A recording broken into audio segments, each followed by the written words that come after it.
Magandang gabi mga masters, bali ngayon po ay 3 videos po ma-upload ko po sa aking YouTube channel. Tama nga mga masters, 3 videos nga po ma-upload ko po. Yon, what's up mga masters? Nandito na naman tayo sa panibagong araw, panibagong kabanata na naman ang pagsasama-samahan natin ngayon guys.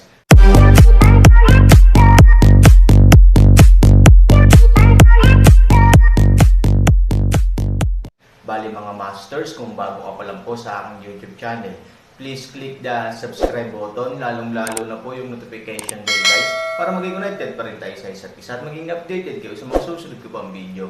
Bali mga masters, bago natin umpisahan ng kwento ay mag-shoutout po muna tayo para sa mga solid nating tagapakinig. Sobra akong nagpapasalamat sa inyo mga Sec Masters at aking mga Emperor. Maraming salamat sa solid na pagsuporta nyo. Yun na nga mga masters, no? Bali hindi na ito patagalin. In 3, 2, 1, let's go!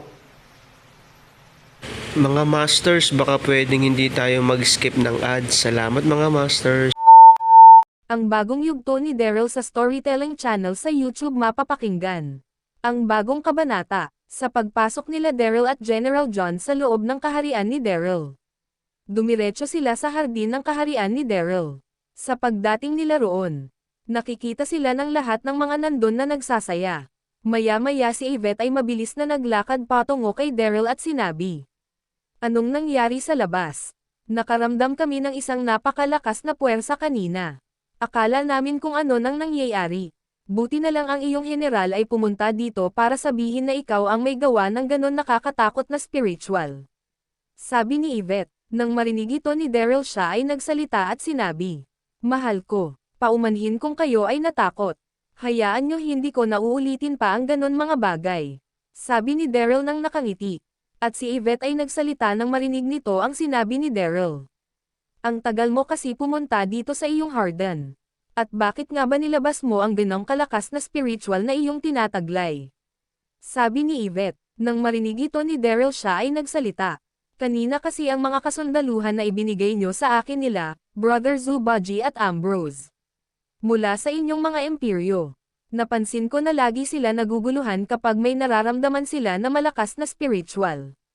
Kaya para mabago ang ganong nakasanayan nila, sinadya kong ilabas ang aking Fangtian Harbour. At sinama ko ang aking spiritual na lakas sa Fangtian upang maglabas ito ng natatanging spiritual na lakas na hindi pa nila nararamdaman sa buong buhay nila. Upang sabihin sa kanila na hindi nila kailangan maguluhan o magulat sa tuwing nakakaramdam sila ng kasing lakas ng aking spiritual. Dahil kailangan nila maging focus at kalmado lagi, para kung dumating ang araw na tayo ay malalagay sa masamang sitwasyon. Lahat ng aking kasundaluhan ay makalaban sila nang nasa tamang isip silang lahat. Kaya ayon ang dahilan kung bakit ako naglabas ng ganong kalakas na spiritual." Sabi ni Daryl. Nang marinig ito ni Yvette, siya ay ngumiti at humawak sa braso ni Daryl at sinabi, "Hindi ka pa rin nagbabago. Mahusay ka pa rin sa mga bagay na hindi namin naisip gawin. Mukhang magandang idea ang iyong ginawa sa mga kasundaluhan mo na ngayon. At dahil dun, ang teknik na iyon ay aking gagawin. Pwede ba kita makausap ng tayo lang aking mahal?" Sabi ni Yvette. Nang marinig ito ni Daryl, siya ay nagulat at sinabi, "Bakit? Ano ang iyong sasabihin sa akin aking mahal na Empress? May nais ka bang sabihin sa akin ng napakahalagang bagay? Para mag-usap tayo ng dalawa lang." Sabi ni Daryl nang nakangiti. Nang marinig ito ni Yvette, siya ay ngumiti at sinabi, "Tama ka aking mahal. May mahalaga ako kailangan sabihin sa iyo. Kaya halika muna." Sabi ni Yvette. At mabilis nitong hinawakan ang kamay ni Daryl at hinayla patungo sa loob ng kaharian. Hindi alam ng dalawa. Nakatingin sa kanila ang lahat, lalo na si Lynn. Si Lynn ay biglang napakakunot ang noo, nang makita niya na si Daryl at Yvette ay umalis sa lugar ng harden. At ito ay naiinis, dahil napansin niya si Daryl na tila napakasaya pa, na kahit sila ay nag-away. At si Lynn ay nagtatampo ngayon. Maya-maya si Lynn ay bamulong sa kanyang sarili at sinabi, "Ang lalaki na iyon, alam niya ako ay may sama ng loob sa kanya. Ngunit, hindi man niya ako nagawang lapitan sa pagdating niya dito sa lugar na ito. Kung mahalaga talaga ako sa kanyang sarili, sana hindi niya ako hinahayaan na magtanim ng galit o tampo sa kanya. At dapat ay may ginagawa siya ng isang paraan para kahit papano mawala ang pagkainis ko sa kanya. Ngunit ngayon, wala, tila, baliwala sa kanya na ako ay nagagalit. At si Empress Yvette ang mas pinili niyang samahan. Kung saan man ito gusto pumunta. Ewan ko sa iyong Daryl. Simula ngayon, hindi na rin kita papahalagahan pa tulad ng pinaramdam mo sa akin ngayon. Magsasaya na lang ako dito kasama ang aking mga bagong kaibigan at kilala.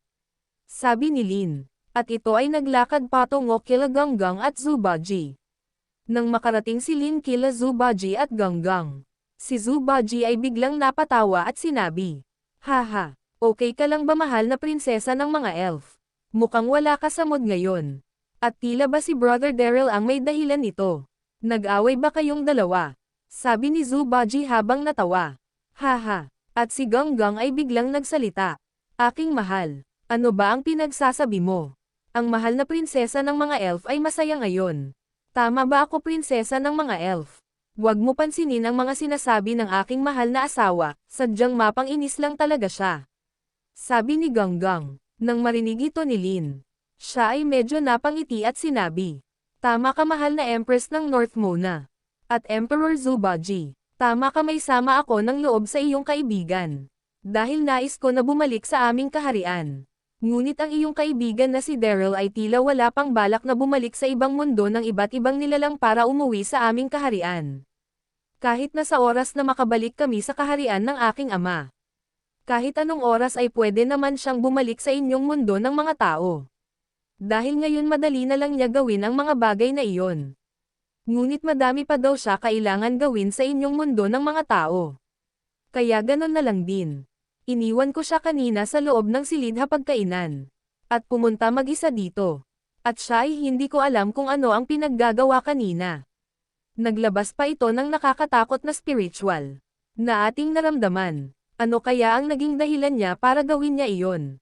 Nakakainis talaga, sabi ni Lin. Nang marinig ito nila Ganggang at Zubaji. Si Zubaji ay tatawanan pa sana. Ngunit si Ganggang ay mabilis nitong pinigilan si Zubaji. Tinakpan ni Ganggang ng kanyang kamay ang bibig ni Zubaji. At si Ganggang ay nagsalita at sinabi, "Mahal na prinsesa ng mga elf. Noon pa man, si Daryl ay masyado nang abala sa aming mundo ng mga tao. Wala itong ginawa kung hindi mapanatili maging ligtas ang aming mundo. At lagi nitong sinasang-alang ang kanyang sarili kasiyahan. Kaya sana ay iyong maunawaan ang lahat ng ginagawa ni Daryl. Hindi lang sa pangsarili niyang interest kaya masyado siyang abala. Ginagawa niya ito para sa mga tao na nabubuhay sa aming mundo ng mga tao. At sana maging katulad ka din ng kanyang mga asawa. Natanggap ang lahat ng desisyon ni Daryl sa kanyang sarili. Bago pa lang ata kayo ni Daryl. Madami pa kayong tampuhan na mararanasan. Lalo na kung hindi mo patanggap ang kanyang pag-uugali. Ngayon palang mahal na prinsesa. Ilagay mo na ang iyong sarili sa sitwasyon ng mga asawa ni Daryl. Para matutunan mo maunawaan at intindihin ang ugali ni Daryl. Kaya wag ka na magtampo pa. Nandito tayo para magsaya. Sabi ni Ganggang, nang nakangiti, at dahan-dahan nito binitawan ang pagtakip sa bibig ni Zubaji. At maya-maya si Zubaji ay nagsalita. Tama ang aking asawa. Tignan mo ang mga babae sa buhay ni Brother Daryl. Silang lahat ay nagsasaya ngayon. Ang mga kanyang asawa ay masaya ngayon dahil sapat nang makita nila na ligtas ang mahal nilang lalaki. At ngayon ay kasama na nila ito. Masaya sila kahit na nakikita lang nila si Daryl. Hindi dahil dun hindi na mahalaga si Daryl sa kanila. Si Daryl na ang buhay ng mga iyan. Si Daryl na ang kanilang pahinga. Nung nawala si Brother Daryl sa aming mundo, ang kanyang mga kababaihan ay halos walang ginawa. Kung hindi magpalakas, para mailigtas nila si Daryl sa kamay ng mga demonyo. Ngayon tignan mo sila sobrang saya. Dahil alam nila nasa mabuting kalagayan ang kanilang mahal na lalaki. Sabi ni Zubaji, nang marinig ito ni Lin. Siya ay napakamot ng ulo at sinabi, "Tama kayo mga mahal na Empress at Emperor ng North Mona. Ngunit hindi ko mapapangako na magagawa ko agad na unawain at maintindihan ang pag-uugali na mayroon si Daryl. At sa mga gusto niyang gawin. Pero susubukan ko gawin," sabi ni Lin. Nang marinig ito nila Zubaji lalo na si Ganggang. Si Ganggang ay nagsalita at sinabi, "Halika tama na ang drama.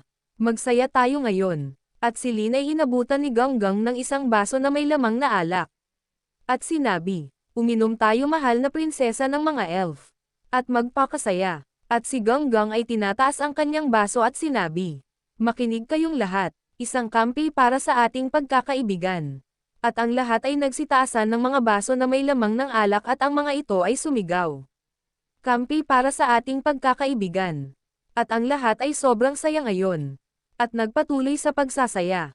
Samantala sa loob ng kaharian ng Westrington, sila Yvette at Daryl ay tuluyan ng nakapasok sa loob ng kanyang kaharian. Tuldok, si Yvette ay nagsabi, saan dito ang iyong silid aking mahal na emperor? Nang marinig ito ni Daryl siya ay napakamot ng ulo at sinabi, ngayon naman ang silid ko ang hinahanap mo. Aking mahal na empress, ano ba talaga ang nais mo sabihin? Sabi ni Daryl. Nang marinig ito ni Yvette, ang kanyang magandang muka ay biglang namula at sinabi, nais ko lang makita ang iyong silid. Masama bang makita ko ang silid ng aking asawa? Sa tagal ng panahon na nawala ka sa aming feeling. Nais ko lang matiyak na ang iyong tutulugan ay nasa maayos. Kaya halika na dalan mo ako sa iyong silid.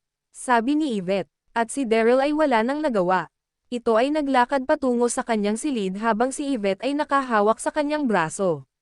Samantala sa labas ng imperyo ni Daryl, si Queen Zilong ay nakarating na sa lugar ng nasasakupan ng assassin sect. Si Queen Zilong ay nakalutang sa hangin at ito ay nag-iisip at may sinasabi sa kanyang sarili. Ito na ang lugar ng mga assassin sect. Tila ba ang kanilang nasasakupan ay hindi ganon kahigpit ang pagbabante? Mukhang nasa pabor ko ang sitwasyon. Hindi pala ako mahihirapan na wasakin ko ang lugar na ito. At si Queen Zilong ay dahan-dahan na bumaba mula sa pagkakalipad. At ito ay naglakad patungo sa lugar ng mga assassin sect.